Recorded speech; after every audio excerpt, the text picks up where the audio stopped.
I believe you're starting to see the picture, Curveball. How actually absurd our space sciences are. They treat us like childs. I mean, when they want you to know something like their superior knowledge, they give you all the numbers in the world, man, to tell you exactly where the sun and the moon is. Okay? But then when they're explaining their so-called theories or actions of everything, they give you cute little fartsy music and little skits and talk about how wonderful it is and where you can go look and all this silly shit, down to the weird shape the shadow makes on the ground. That really, how you gonna test it? Anyhow, if they know so much, which they claim, because when they roll their little beautiful beam footage, they show you the distance. See, the distance of the moon keeps changing. See that there? Man, they know exactly where it is over the ball Earth. So with all their numbers and their ability with all their CGI satellites out there more accurately predicting, but then when you drill down, you find out all this stuff here, where this shadow was going to be, was given by Ed Spanik from NASA. And where did he get his info? The Soros cycle, a Chaldean astronomy cycle of all the known eclipses that repeat. That's so stupid. You don't question none of this. If you've got all this great, wonderful math information about where all these planetary bodies are orbiting and circling, why don't you show us a 3D generated AutoCAD drawing so we can then double check your math? Just click on it. See if you drew everything at the right scale, the right size. The reason they don't do that is it's 3-card Monte, right? You gotta hide it. They gotta hide it. Something, right? They can't get cornered, because once you get all this out there, you could model it in real time and realize the shit's not where it's supposed to be. It don't work. You're not going to have this shadow going backwards. There's no mathematical formulation in this model that's going to render this shadow going from the Gulf of Mexico over Lake Erie. You're going to have another cartoon and some fancy smancy shit. Wait and see, 2024. You'll know I'm right. And you'll really know I'm right if you'll look at the eclipse with your own eyes. You won't go blind, and then you'll know that guy told me the truth. The news said I'd go blind. He's not blind. He's looked at 2 of them. Come on, wake up.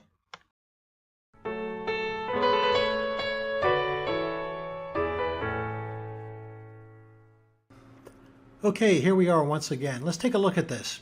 Unfortunately, guys, I needed people to buy into their truth with this, and please follow along. And I apologize to the couple who wrote to me and said that you can't have anything less than 180 degrees. It's got to be 180 degrees, I guess.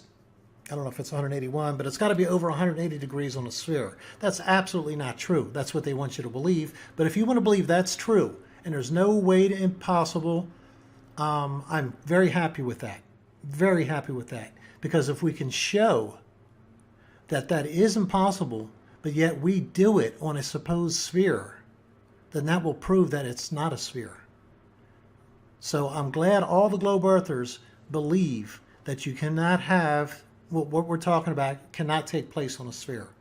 Because when we show it will, I'm going to show here in a little bit why they're saying it's not possible, but I'm going to show you here how it is possible.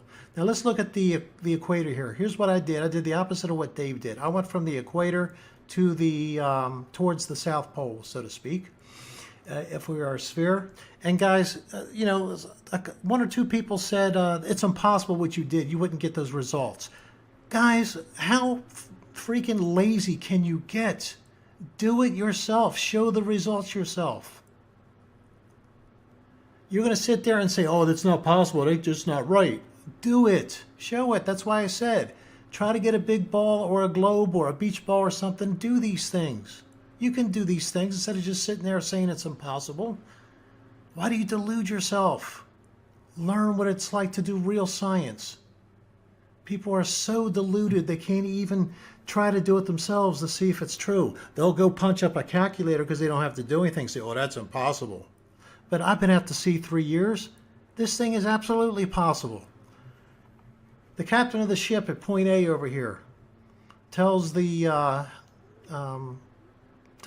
people steering the ship, boy, I am brain dead today. It's been up all day. No laser printer comments today, though. Travel 090 degrees, which is due east. Okay, I measured it out at 8.5 inches, which turns out to 5476.3 miles, 5,476.3 miles. I actually did get this in nautical miles too, but I didn't. I'm just recording statute miles in case anybody's curious. These are statute miles. 60-degree angles I used, and I'm telling you, navigators, that's who I'm talking about, they navigate this all the time, guys. I want you to, the captain says to the navigator, I want you to travel 090 degrees. You're leaving port here, one of these little islands. And, of course, actually, this would be due west because it's upside down, but it doesn't matter. Let's use the right side up example because in space there is no right side up, right? So we can be saying we're going any direction here. It doesn't matter anyway. The point I want to make here is that for 8.5 inches or 5476 miles, let's forget about the decimals, okay? 5,476 miles, we are going in a dead straight line. I drew this out with a straight edge. Yeah, I slipped up a little bit here, but I drew it out with a straight edge. These lines right here, they might look curved because they're going up on the side like this. I did this with a straight edge too, and this side. If I rotated this up, you'd see this would look more curved. Now, yes, there is the hump in the middle, but you're going in a direct, smooth, straight line, 090. And if you then turn, what would this be? This would be 330 degrees. The captain says at point B, after traveling 5,476 miles, now I want you to go turn to 330 degrees and travel 4,381 miles. So you turn right here. You go, I'm hoping these degrees are right. I'm just calling these off the top of my head. I hope I remember right. 330 degrees, I believe, is 60 degrees off of the true 90 or the turn here. So you travel 333 degrees or northwest. For this many miles, you're going to end up at point C. At point C, the captain tells you to turn left again, okay, which means port. Turn port another 60 degrees. So 60 from 330, correct? That's correct. Actually, I don't know what that is. You would turn 60 degrees from your relative bearing here, okay? And you would come down here for the same amount, 4,381 miles. And you would end up right back at A. Did you or did you not make a triangle of 60 degrees each? And at this last point, you turn again 60 degrees to go back to 090. Okay? You did it. You did 3 60-degree turns. Here's the difference, guys. The difference between a flat plane and a sphere. This is possible on a sphere. I just showed you it's possible. Trust me, it's possible. Are you telling me that you can't make 3 60-degree turns and get to each one of these points? They do it all the time, guys.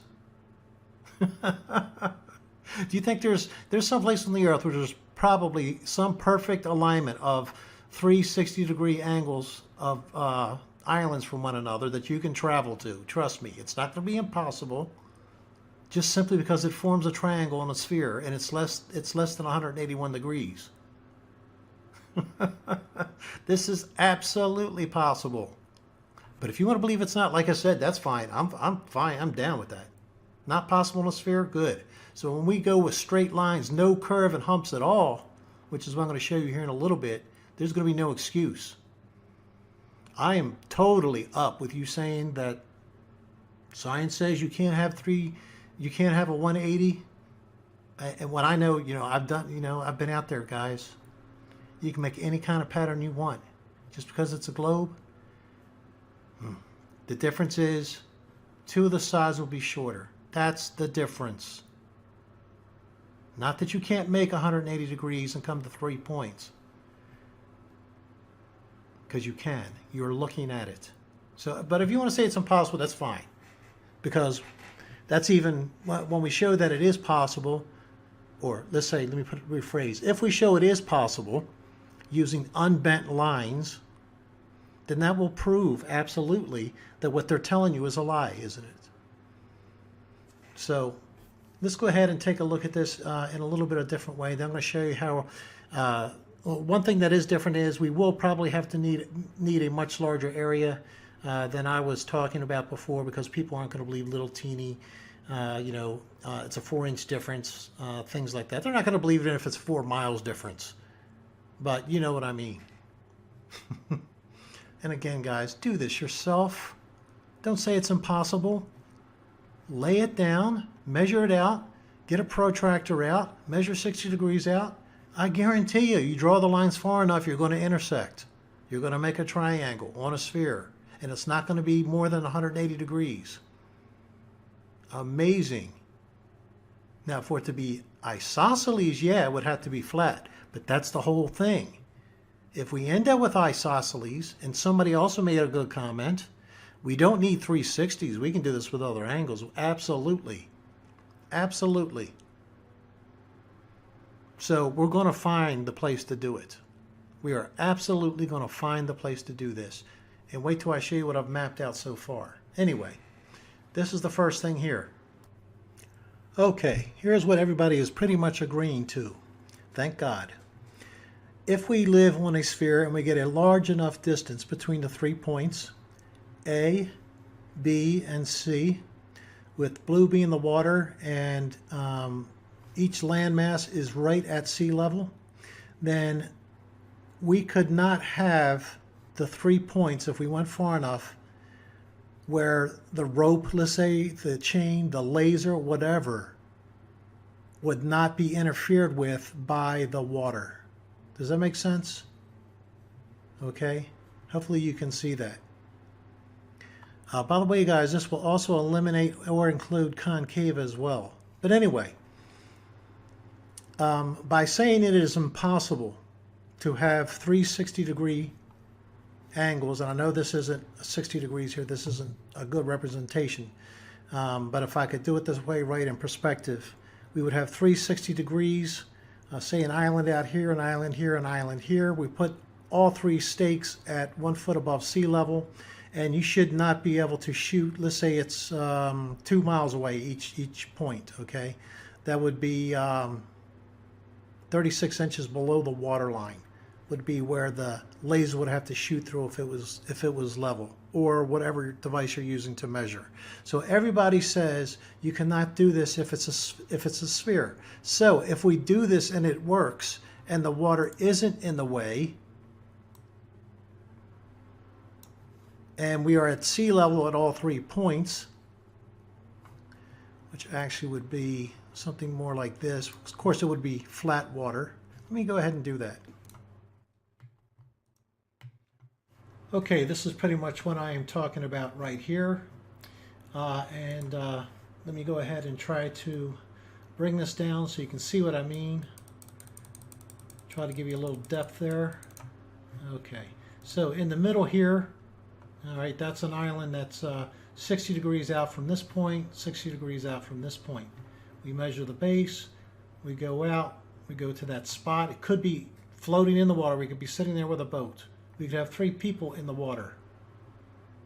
Okay, if we have 3 people in the water and they are far enough away, there should be the bulge from the water in the middle to where it won't work. Do you follow what I'm saying? This is what everybody's saying. It's impossible to do this on a sphere. So if we're able to do this, now what I'm thinking is we'll probably have to well, we'll see if we even have to do this. We are going to do this actually by the sun. That is the way we're going to do it. And then we can find places that are large enough to where we can actually get this. Now, what I was starting to say before is if we go just 800 feet by 800 feet or whatever, and the difference there is only going to be a few inches, then people will say, well, that's not enough. Even if you have a precision instrument, they're going to say, nah, you know, it could be 4 inches off. Even though the prediction was 4 inches shorter, if it was a sphere, or 4 inches longer, whatever, if it was not a sphere, the people just wouldn't believe it anyway. They're not going to believe it even when you show them. I mean, how many things are just out there, like Airy's failure, can be repeated over and over, and just people don't believe it. It amazes me. But anyway, so let's take a look at something else here. Alrighty, here we are once again back to our favorite Google Earth. And we're looking at Australia. Australia looks really nice for this, guys. Really nice. We can be at sea level here. We can be at sea level over here. And we can be sea level up here. Or we can use all kind of different angles and distances to see what we can come up with. Now, we all agree that if the Earth is flat, there is no curve in between any of these. And sea level is sea level. If you're over here and standing at sea level, that is the same level as over here. That is the same level as up here. That is the same level as over here. This is what one thing globe earthers and flat earthers all agree on. Sea level is sea level. No difference. Your height above the Earth is the exact same. So let's head back down to Australia here and look at these three. So we're going to do the same thing here.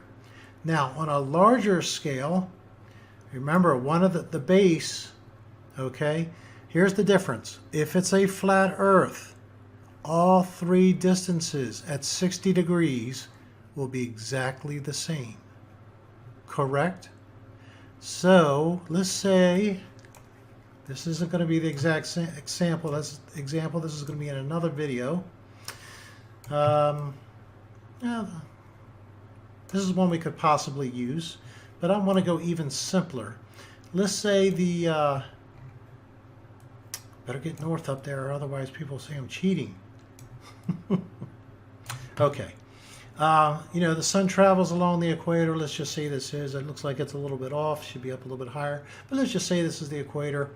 And what we should be able to do with 360s is we should be able to tell it's the sun, let's say it's in the middle, high noon here.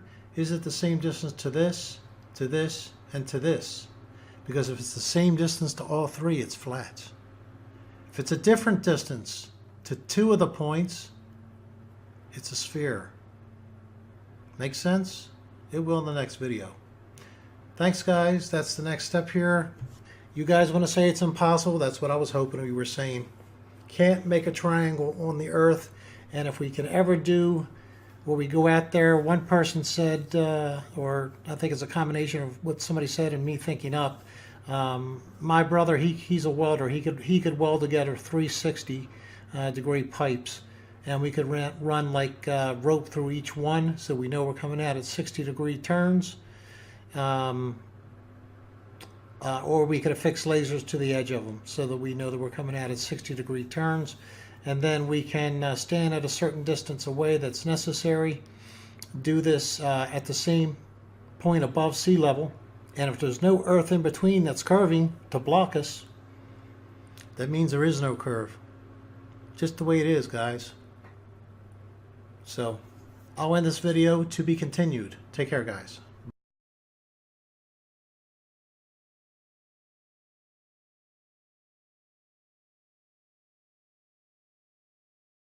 So my curveballer cuz calls me 2 days ago telling me that the flat earth guy has disproved the flat earth. Something about a ring laser gyro test. Without ever finding or seeing his video, I went on to my own channel list of flat earth truthers. Ponied up and put these two-part series together to debunk this. And when I'm loading the first film, this is the second part in the series, he tells me all of a sudden, hey, I don't need a ring laser gyro, just get a piece of paper, draw 3 lines, equal length, 2 straight up and down the page, 1 going across the bottom, forming a U. 90-degree angles on the 2. And using a 90-degree angle, no more than 2 90-degree angles or less than 180 degrees on a flat plane get back to where you started. But on a ball, you can do it. Well, I don't know, curveball, so I tried to pick this little experiment that I remember seeing from a YouTuber a couple years ago. And I said, well, hell, guy, I remember seeing something on that a couple years ago, and I know he's debunked this shit already. And yes, indeed, he has. 180 degrees.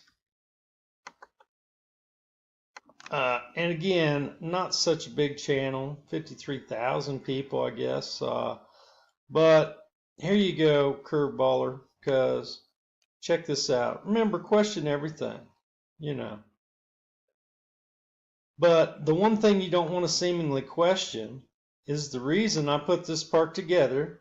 I'm going to include part of this or all of it in this video. Hopefully keep it under a half hour, but I'm going to title this the last video, and you, for your own edification, can just keep going through these playlists. There's over 120 videos that they've left up so far. Used to be almost 400. They're doing a purge, a truth purge, I guess you would call it. But I'm going to use some of this guy's info in this because, I mean, the curveballer watched this and he's like, I didn't really see nothing. It's like, well, if you don't see that the shadow is going backwards in accordance to the fact that the sun and the moon, from our perspective, always appears to be traveling east to west, never backwards. They show you the shadow going backwards, never explaining how that can happen. And then when he says, wait a minute, before, if you'll look, the graphic has the earth spinning from east to west, backwards. But what I want to draw your attention to, curveball, is right here. They show all these fancy numbers like they know exactly where this thing's moving at all times. And they should, if they're right. However, that line of thinking goes back into questioning everything. See how they tell you on the lunar eclipse, solar eclipse there, don't look at the moon. You'll hurt your eyes. Got to get you a welding helmet, look through a cereal box at the shadow only. And let us tell you that the Earth's not, the moon's shadow, the moon's not a smooth ball. It's rough. See, it's got all these jagged edges. Now, I'll tell you, if you're not worried that you'll go blind because you're like me, you know they lie, you look at it with your own eyes, it's perfectly smooth. Looks like the pupil of an eye. It's definitely not the moon. But you have to look at it with your own eyes and realize the lies you've been told by men. And again, if you'll go to like time and date, moon calc, they'll show you a similar thing with all this information where they show it oscillating in the sky. They'll give you how big it is and where it's at. They've got all that information. Give it to us, the taxpayer. I mean, you got to be kidding me when they'll trot out a bunch of people from the Park Service to tell you about going out, looking at the solar eclipse from all our national parks. You know, it's a great opportunity for you. Hey, just keep them people off the stage. Save the $1,000 you're paying them to sit there and tell us how excited they are to share this experience with us, and put an engineering drawing together. Give the guy a couple days to put it together on AutoCAD 2019 and release it to the public so we can see, instead of a cartoon drawing, we can see all these fancy 2-scale, by-moment, 3D orbits of the moon going around the Earth instead of your cartoon showing us the shadow. We can actually have a 3D rendered real model. It won't work, you say, because you've drawn some of these balls, orbits. Yes, curveball, I've drawn them myself.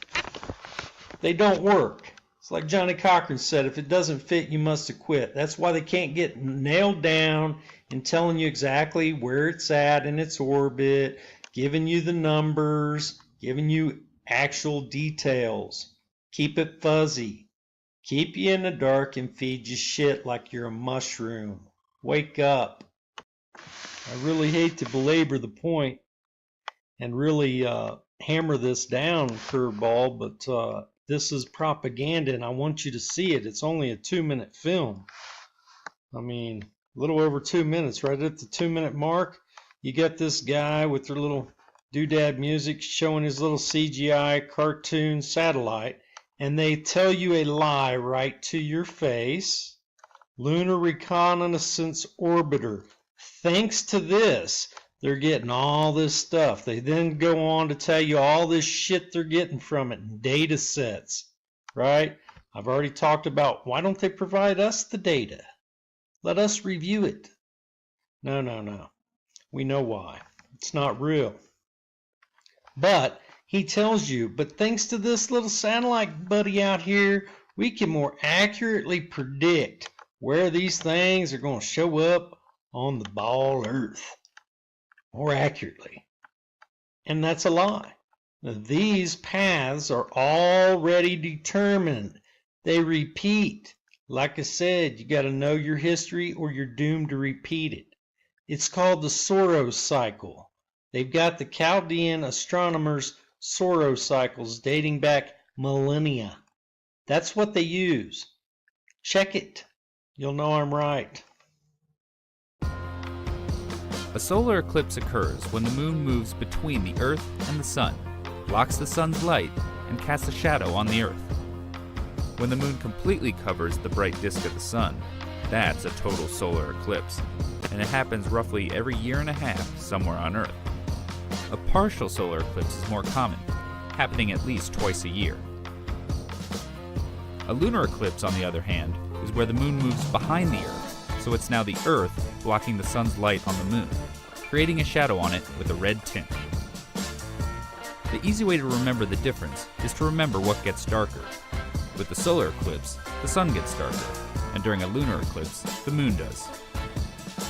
A solar eclipse is a rare event that not many get to see, because the moon's shadow is relatively small. This limits the locations on Earth that get to see it. You have to be on the sunny side of the planet, and you have to be in the path of the moon's shadow. So, if you find your area in the path of totality one year, you've hit the jackpot, because on average, that same spot on Earth will only get to see a solar eclipse every 375 years. During a solar eclipse, the moon casts a shadow with two parts, the umbra and penumbra. The moon's umbra is part of the moon's shadow where the entire sun is blocked by the moon. In space, it's a cone extending some 400,000 kilometers behind the moon. It's when the small end of this cone hits the Earth that we experience a total solar eclipse. Most eclipse maps depicting the path will show you a circle representing the shadow of the moon, but in actuality, the true shape of the umbra is more like an irregular polygon with slightly curved edges. This is because the moon isn't a perfect circle. It has mountains and valleys on its surface, which all affect the passing sunlight and subsequent shape of its shadow. And scientists now have a greater understanding of the shape of the moon's surface, thanks to NASA's Lunar Reconnaissance Orbiter. The unprecedented level of detail from the topographic maps, photos, and other datasets has allowed us to more precisely pinpoint the regions on Earth falling within the path of totality of a solar eclipse. So, if you get the chance to witness a solar eclipse, always remember that our little moon plays a role that's quite large.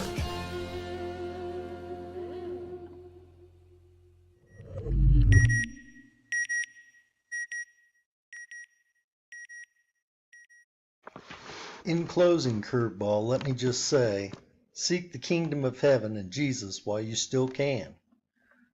And engage in this final thought experiment. And then go look at some of these other movies in the playlist that you might have skimmed over to get down here. If this is just a coincidence, explain this. How come I could waltz down to the Capitol, more or less, demand my right to have my pee-pee whacked off, change my name from a Mr. to an It, and that'd be all good and well. and they'd probably even fund paying for that shit. But the minute I went up there and said, hey, I demand you get a portion of my $20 billion tax dollars and get these assholes up at NASA with this fake computer-generated images that ain't no better than Sandra Bullock's Gravity, and have them send me a DXF drawing of the solar system, or at least the sun, earth, and moon, to full scale. That'd appease me. I don't need to take no MiG jet plane.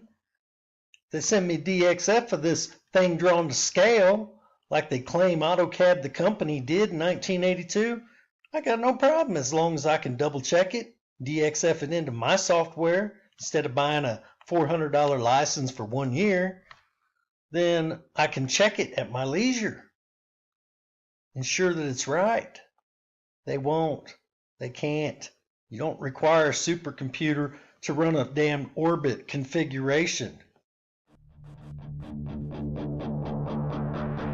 There's a fire starting in my heart, reaching a fever pitch, it's bringing me out the dark.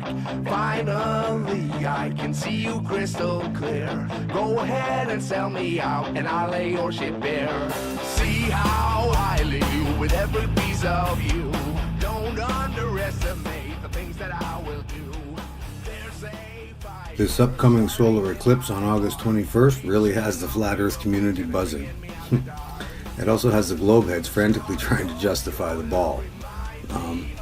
Like I stated in my apology video to 5 Red Pears, scale matters, and as far as I can tell, it is mechanically possible with relation to speed and distance. So if I'm wrong, I'm wrong. This does not mean that I believe the eclipse works the way the heliocentric model claims it does, but I do agree that there is a mathematical explanation that appears valid. So, a wise man once said, next time I think I've got that gotcha globe killer, I would do a challenge video. This way, if someone showed me, then great. Number 1, I learned. Number 2, people watching would learn. And number 3, I could just delete the challenge video and move on. so that's exactly what this video is. It's a challenge. Okay? I'm not a rich man and I work hard for what little money I have. I also am not 100% sure that it is not possible to recreate such a shadow as NASA depicts in their diagrams, using a single radiant light source and a ball. Therefore, I will not be wagering any money, or this is not a bet for anyone who is successful. However, the person who is successful will have the notoriety of being the first. If someone is successful, I will be the first channel to mirror the video that shows the solar eclipse umbra as represented by NASA. I will recant my challenge and I will remove this video from my channel. At the end of this video, I will show you a challenge that will pay you $5,000. I recommend for everyone to watch Mr. Thrive and Survive's new video called "The Moon is Only 70 Miles Wide." Okay, he makes a good point in that video that if the light that hits the Earth is anything but 90 degrees to the Earth, as is claimed by science, then the entire globe model falls apart, okay, starting with the seasons. Let's watch a few clips from his video, and then we'll see what we can find on the internet about shadows. To try to make it as simple as possible, it really boils down to how fast the Earth is spinning and how fast the moon is orbiting around it. The moon is orbiting about twice as fast as the Earth is spinning. Here you have a high-level scientist from NASA, Goddard Space Center in Maryland, tell you directly that the moon is orbiting twice as fast as the Earth is spinning. The moon is moving twice as fast as the Earth is spinning. Correct? Isn't that what he just said? That means, think about this, that means the moon should rise and set 2 times for every time the sun rises and sets. It's moving twice as fast as the Earth is spinning. Right? It's orbiting twice as fast. That means whenever you see the moon in the sky, it should be moving twice as fast across the sky as the sun. What causes the sun to move across the sky according to their model? The speed of the rotation of the Earth. So if the moon is going twice as fast as that, then it should loop the sun. It should lap the sun, I should say. It should lap the sun once every day. There's no way around this, people. This is what he's telling you. Why is he telling you this? Because this is the only way to explain the eclipse. It's the only way to explain why the shadow moves from west to east. The moon has to move twice as fast as the Earth spins.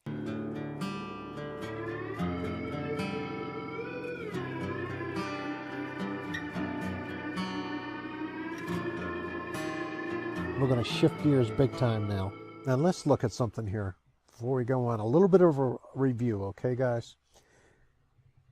When you get into different classes in college and different things like that, and you're trying to study the model that they want to present to you, everything is presented with 90-degree angle rays coming from the sun to the earth. This has to be geometry, forces, nearly 90-degree perpendicular sun rays striking the earth all the time. When you get into these kind of things, you're going to do things like computing angle of incidence, whereas like in the Tropic of Cancer in the summer, on the first day of summer at 23.5 degrees north, your angle of incidence of the sun's rays is 0. How do you get that? Because the sun is directly above 23.5 degrees north. If you're on that line, 23.5 degrees north, your angle of incidence is said to be 0. Why? Because you have perpendicular sun rays at that point on the earth, meaning they're striking at 90 degrees. All kind of different things are computed and done with this thing, guys. I'm not getting into it right now deeply, but all kind of things in science fall apart if these sun rays ever do not strike the earth at 90 degrees. The seasons get messed up, for one, big time. This is their model. You have to have this be this way. Otherwise it falls apart. How many pictures do I have to show you in textbooks and others that show you that the sun rays are coming in at 90 degrees and that the seasons, like up here, it's cooler because of the angle of the earth is tilted away. That's why they say it's colder up here than down here. But as you notice, no matter where you are, the rays are coming in perpendicular. You have to calculate this when you're in these classes and come up with your angle of incidence and things like that. This is what makes their model tick and work. Here's another one. Ask yourself, are these coming in at 90 degrees no matter where you are on the earth? If all of a sudden one crossed, wouldn't that screw it up? How could you ever figure out your angle of incidence anywhere on the earth if they came in any other way other than 90 degrees? You could not do it. Here's another one. One more. There you go. They're all coming in. All right. Near the equator, the sun's rays hit directly. That's only possible if they're coming in at 90 degrees. Otherwise, you could have them hit directly up here because they're coming in at all kind of angles. Correct? So why do we have this? Why do we have this? We have this because their model falls apart when it comes to eclipses.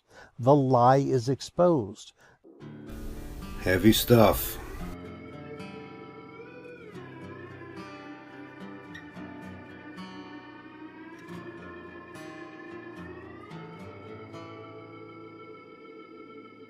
So with that in mind, let's have a look at what I found regarding the nature of shadows when I Google it.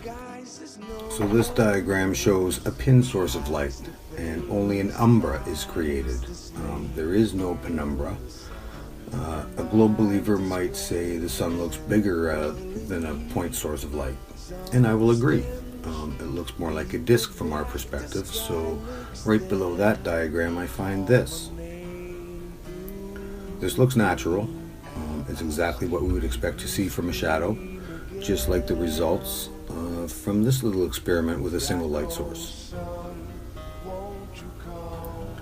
Now, I'm going to take some flack in the comments section with people saying, you know, I didn't use this kind of light or I didn't use that kind of light. Well, you know, save your breath, okay? The light from a bulb is a radiant light like any other, okay? It only lacks intensity by comparison to the sun. Radiant is radiant. If the light that radiates from a sphere travels out in all directions, then by nature, all the light rays leaving that one source are divergent rays of light. It's that simple. They are not convergent light rays, they are divergent light rays. That means at no point in space will those rays of light intersect. Ever. Okay? Divergent, not convergent. We are taught to believe that, it's simply the vast distances that make all of the light rays more or less parallel to the Earth. But by that logic, the light rays are still technically divergent. So, yeah, it's ridiculous, the argument.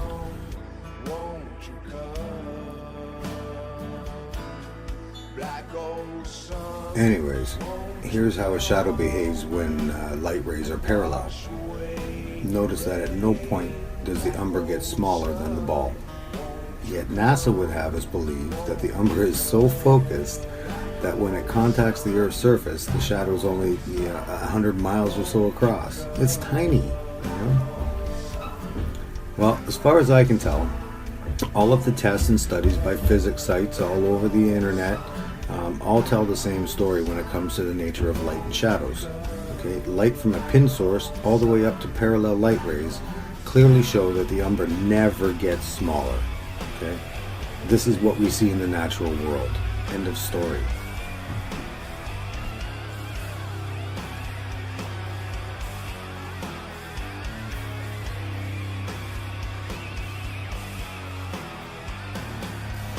So it's around this time the globe heads start with, but science.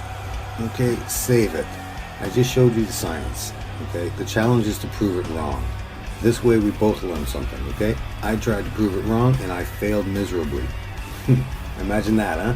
Me, a flat earther, trying to prove the physics of shadows wrong in defense of NASA.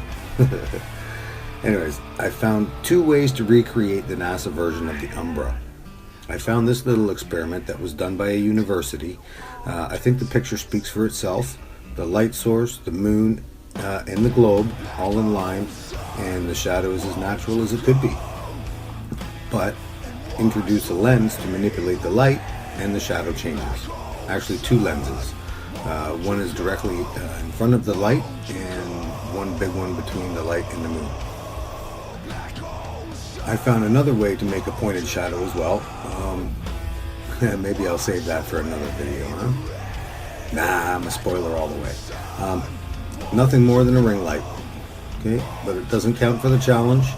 It's a multi-directional light, and it's way bigger than the ball making the shadow. Okay, so I better put a patent on this before NASA installs one behind the moon.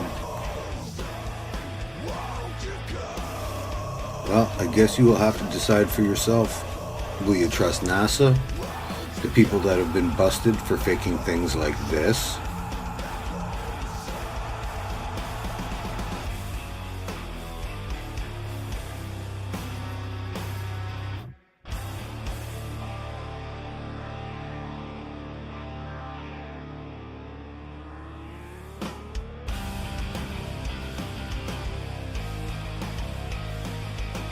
And this.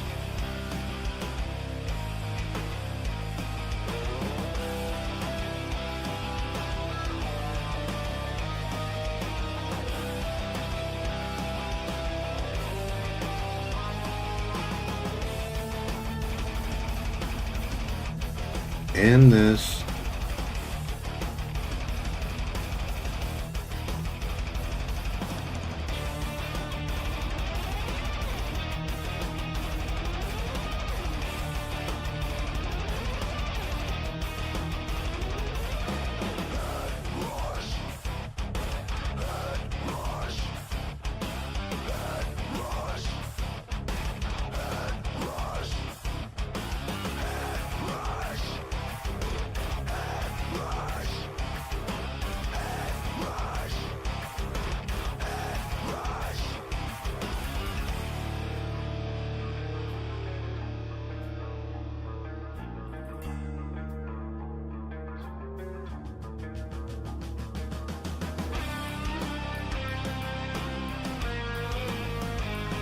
Or will you trust the physics department of every university in every country that offer us this? and this. And this. Okay, let's get back to that $5,000 NASA challenge I mentioned earlier. A YouTube channel called The Morgile put out a $5,000 NASA Eclipse challenge on YouTube and Facebook. I will link his video in the description. To sum it up quickly, NASA documents regarding solar eclipses proves conclusively that the Earth is not a globe. So go watch for yourselves.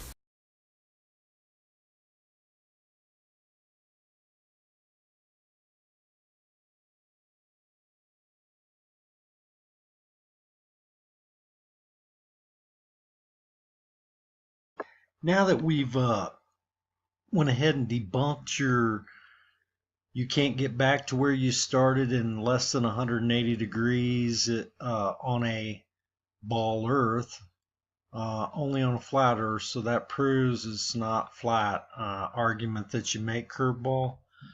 For you folks that are joining me, never been here, my curveballer cousin, I made this channel for to wake up to the biblical truth of the flat Earth, and as well Jesus being Lord. Jesus stated that in the end the moon will not give her light, contradicting NASA's sun, moon reflecting sunlight deal. And this here, this is what you should see. If this is the moon, that should be the Earth's shadow. That's how you know they're lying to you.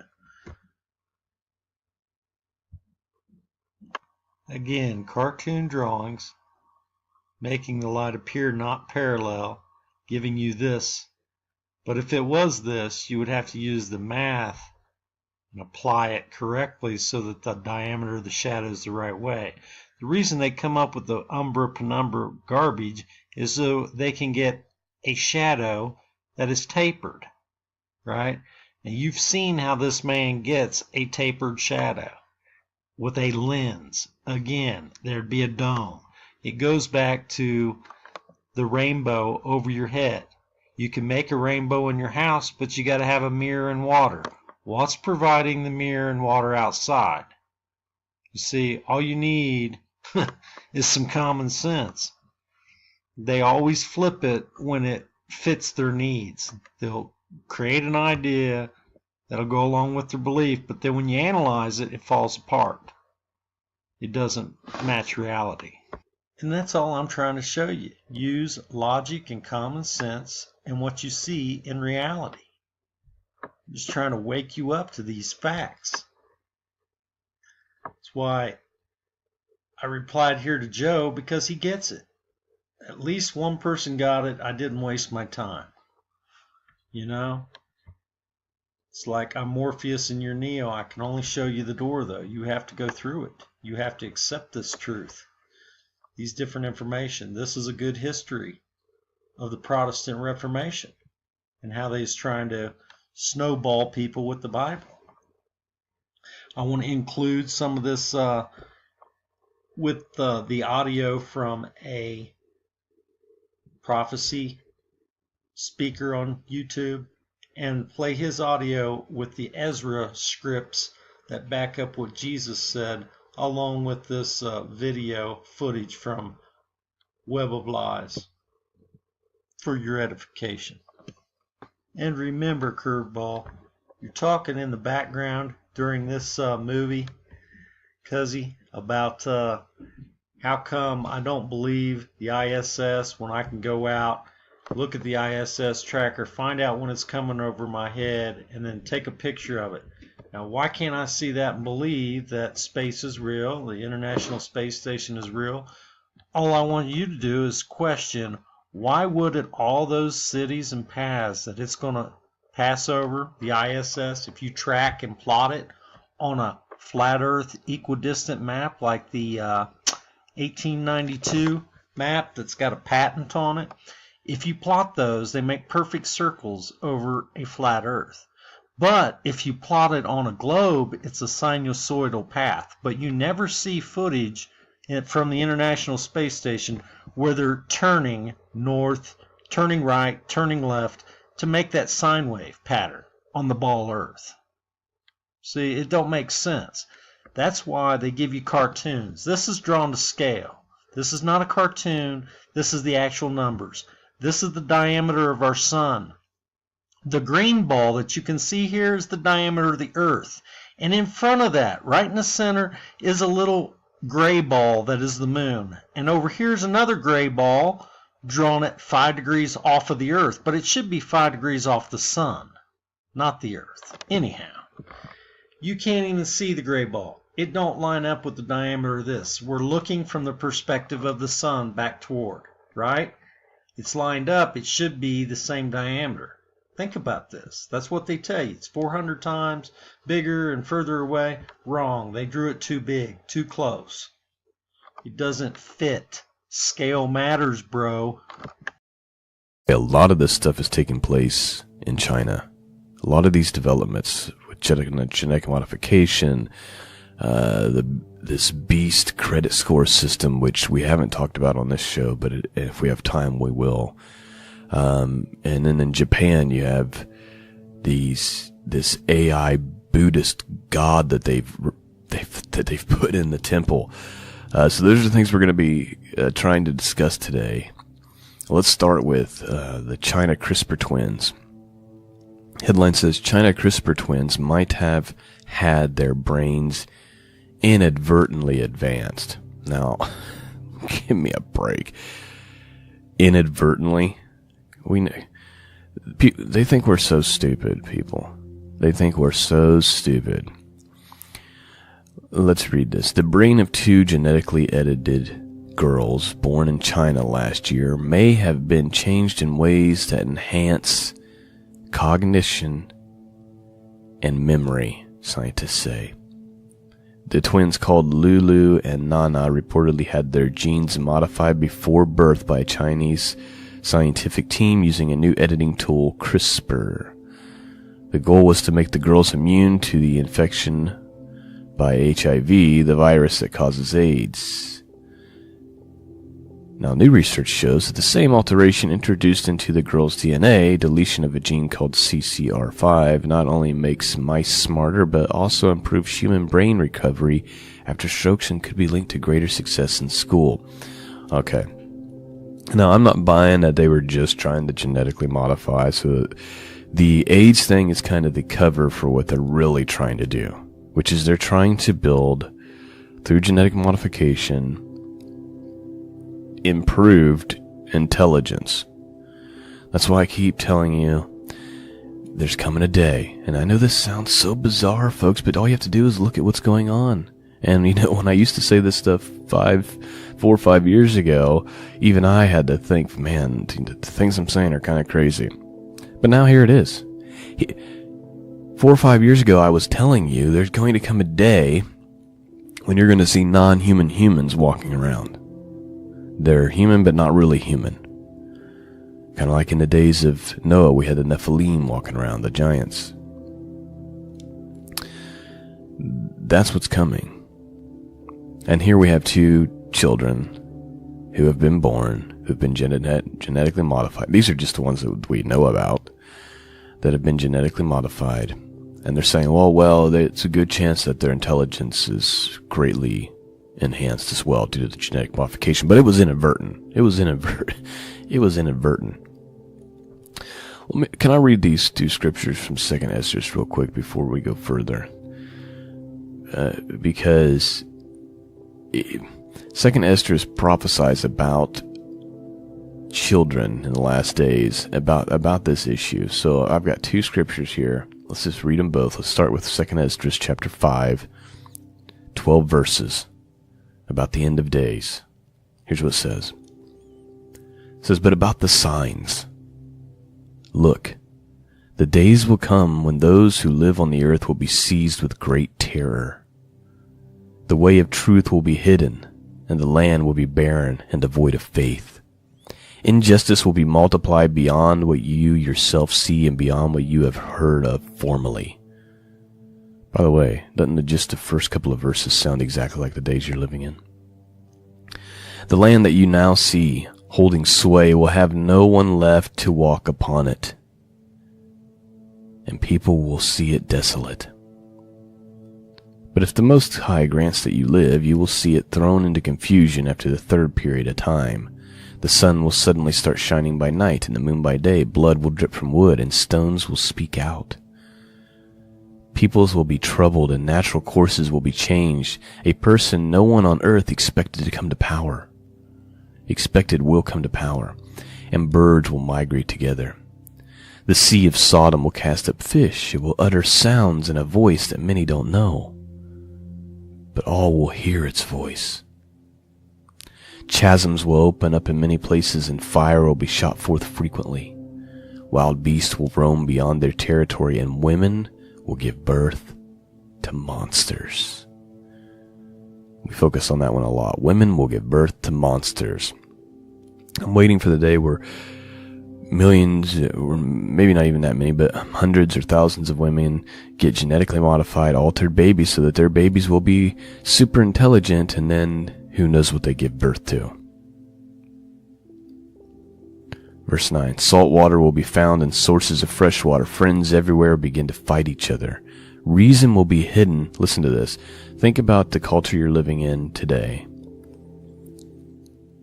and how there's just no logic, no rational thinking. They've just completely gone astray. And the things that they are believing and accepting are just completely insane, right? Reason will be hidden, and intelligence will go into hiding.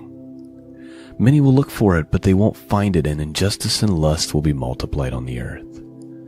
One country will ask its neighbors, has justice passed through you doing what is right? And the answer will be no. At that time, people will hope, but not get what they hoped for. They will labor, but they will make no progress. That's 2 Ezra chapter 5, verse 1 through 12. Let me read one more headline, and then I'll read you one more passage from 2 Ezra. Let's stick along the same theme. Northwestern neuroscientists researching brain chips to make people super intelligent. What if you could go make money? This is the article here. What if you could go make money or type something just by thinking about it? It sounds like science fiction, but it might be close to reality. In as little as 5 years, super smart people could be walking down the street. Men and women who've paid to increase their intelligence. Northwestern University neuroscientist and business professor Dr. Moran Kerf made that prediction because he's working on a smart chip for the brain. Make it so that it has internet connection and goes to Wikipedia. And when I think this particular thought, it gives me the answer, he said. Friends, we're moving into a time when the 5G and all that stuff is going to roll out, and this hive mind mentality is going to roll out. People wonder, how would hive mind work? Well, here's a perfect example. People are inserting chips into their hands, and now they're going to insert chips into their head. You're seeing all of this develop in your lifetime. How much longer do we have before it's full-blown beast mode? I don't know. 10 years? Maybe? Could be longer, could be shorter, I don't know. But what we do know is we're watching it. We're watching it unfold before our very eyes. I want you to think about this. If you could go back to the 1990s, would you have even conceived? I mean, even though like the Terminator movies were out, and they were kind of pushing that propaganda through Hollywood, even though would have never conceived of genetic modified babies, chips in brains. Could have never dreamt up some of this stuff. But interesting enough, the apocryphal book of 2 Esdras, which was included in the King James Bible back in 1611, predicted this stuff. How is that possible? And when I look at the Bible and what the Bible has to say, I can't help but think all these weird developments coming to a city near you. And at the end of the day, the only question that really matters is, do you know him? Do you know the one who can protect, who can provide? Do you know the one who can save your very soul? Scriptures tell us not to fear the one that can destroy the body, but destroy the one who can destroy the body and soul in hell. There's hope to be found in the Lord Jesus Christ. And we're rapidly approaching the kingdom of God. There's going to be a period of great darkness first,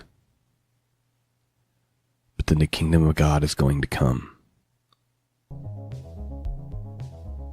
You need to know him. You need to seek his face. I pray that this podcast has blessed you in some manner this morning.